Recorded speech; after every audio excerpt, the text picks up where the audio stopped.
नमस्कार दोस्तों, मधुर कथाएं चैनल पर एक बार फिर से आपका हार्दिक अभिनंदन है। तो आज की मेरी कहानी की शीर्षक है ननद भाभी की लड़ाई। तो चलिए शुरू करते हैं आज की अपनी ये कहानी। निशा ने रोते हुए अपनी माँ को फ़ोन मिलाया और बोली, माँ मुझे यहाँ से ले जाओ, मैं नहीं रहूँगी अब इस घर में। कल तक तो ननद सिर्फ मुंह से ही लड़ाई करती थी, परंतु आज तो वह मारपीट पर उतर आई। पति और सास भी उसी का पक्ष ले रहे हैं। निशा की बात सुनकर निशा की माँ गुस्से में बोली, दामाद जी से मेरी बात कराओ। निशा ने फ़ोन अपने पति महेश को पकड़ा दिया। महेश डरते डरते बोला, जी मम्मी जी। सास बोली, आप लोगों ने क्या समझ रखा है मेरी बेटी को? अभी 2 मिनट में आकर सबकी गर्मी उतार दूंगी। आप अपनी बहन को समझा नहीं सकते हैं क्या? इतनी बड़ी शेरनी हो गई है, वह किसी की बात ही नहीं मान रही है। आकर 2-4 थप्पड़ लगाऊंगी तो सारी हेकड़ी निकल जाएगी उसकी। महेश बीच में ही बोल पड़ा, मम्मी जी इसमें गलती निशा की भी है, पहले इसी ने निधि पर हाथ उठाया है। यह सुनकर निशा बोली, अगर वह मेरी मम्मी पापा को गाली देगी तो मैं उस पर हाथ नहीं उठाऊंगी तो क्या उसकी पूजा करूंगी? महेश बोला, सुन लिया मम्मी जी। मम्मी जी हाथ पहले आपकी बेटी ने ही उठाया है। तब उसकी सास बोली, हाथ नहीं उठाएगी तो क्या करेगी? उस बित्ते भर की छोकरी ने मेरी बेटी का जीना हराम कर दिया है। सारे घर वालों ने उसे सर पर बिठा रखा है। उसका इलाज तो मुझे ही आकर करना पड़ेगा। महेश बेचारा सीधा साधा लड़का था, उसे जवाब देना नहीं आता था, मगर फ़ोन स्पीकर पर था और उसकी माँ और बहन दोनों दरवाजे पर खड़ी खड़ी सब बातें सुन रही थी। महेश की माँ से जब निशा की माँ की बात नहीं सुना गया तो वह महेश के हाथ से फ़ोन छीन कर बोली, मेरी बेटी को कोई भेड़ बकरी समझ रखा है क्या, जो मेरे ही घर में आकर तुम उसका इलाज करोगी? हम लोगों ने चूड़ियाँ पहन रखी है क्या? हाथ तो लगा कर दिखाओ एक बार मेरी बेटी को। सारी बतीसी निकाल कर तुम्हारे हाथों में दे दूंगी। अपनी बेटी को समझाओ ताकि उसका घर बसा रहे, मगर जिसकी माँ ही ऐसी हो उसके संस्कार तो ओछे ही होंगे ना। फिर दोनों समधन आपस में उलझ गईं। फिर वही हुआ जो हर घर में होता है। निशा के माँ और भाई आकर निशा को अपने घर ले गए। जाते जाते पूरे मोहल्ले के सामने वो महेश के परिवार को भला बुरा भी कह गए। एक मामूली सी बात राई का पहाड़ बन चुकी थी।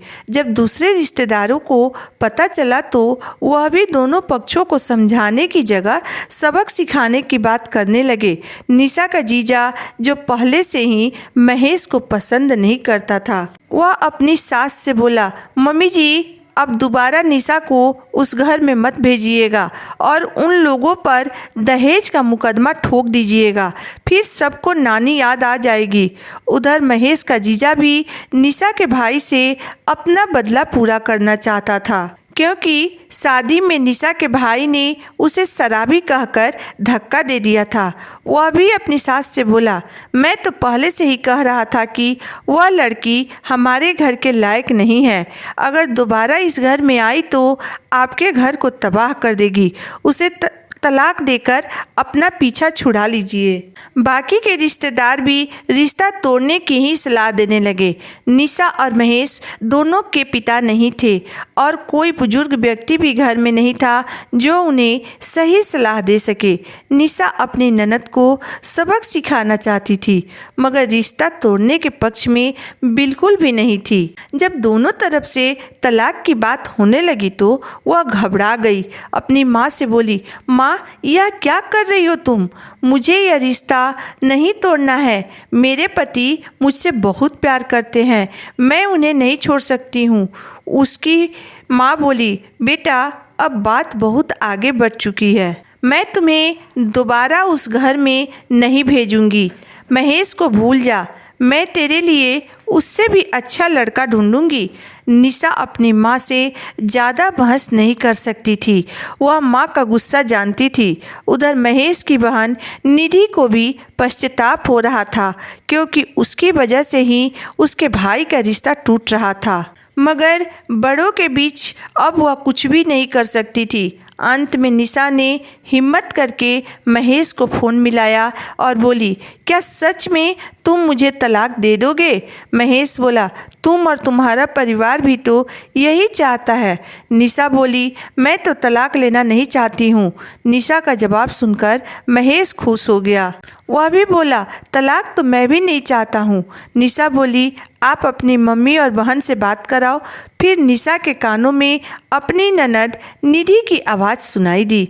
निधि रोते हुए बोल रही थी, भाभी घर आ जाओ, यहाँ सभी मुझ पर ही आरोप लगा रहे हैं कि मेरे कारण ही यह रिश्ता टूट रहा है। मैं फिर कभी आपसे लड़ाई नहीं करूँगी। आ जाओ भाभी प्लीज। निशा बोली, मैं भी माफ़ी चाहती हूँ। आइंदा हम दोनों कभी नहीं लड़ेंगे, बहनों की तरह रहेंगे, ठीक है? अब मम्मी जी को फ़ोन दो। फिर निशा को सास की आवाज़ सुनाई दी। हेलो। निशा बोली, मम्मी जी मैं घर आ जाऊँ क्या? उसकी विधवा सास केवल इतना ही बोल पाई, आ जा बेटा, हमारी बहुत बदनामी हो रही है। निशा चुपके से निकली और अपने ससुराल जा पहुंची, जहां पहले से ही उसके ससुराल वाले उसका इंतजार कर रहे थे। रिश्ता तोड़ने वालों के सारे मंसूबे पर पानी फिर गया। दोस्तों, अगर आपके घर में किसी बात के लिए कोई भी अनबन होती है तो लोग उसे सुलझाने के बजाय मज़े लेने लगते हैं, उसे और भी उलझाने की कोशिश करने लगते हैं। इसलिए कभी भी अपने घर की फैसला आप खुद करिए, किसी दूसरे को अपने घर के मामलों में मत पड़ने दीजिए। तो कैसी लगी आपको मेरी आज की कहानी, आप मुझे ज़रूर बताइएगा। अगर आपको मेरी कहानी अंत तक पढ़ने और सुनने के बाद पसंद आई हो तो मेरे वीडियो को लाइक कर दीजिएगा, चैनल को सब्सक्राइब कर दीजिएगा। तो फिर मिलते हैं एक नई वीडियो, एक नई कहानी के साथ। तब तक के लिए धन्यवाद।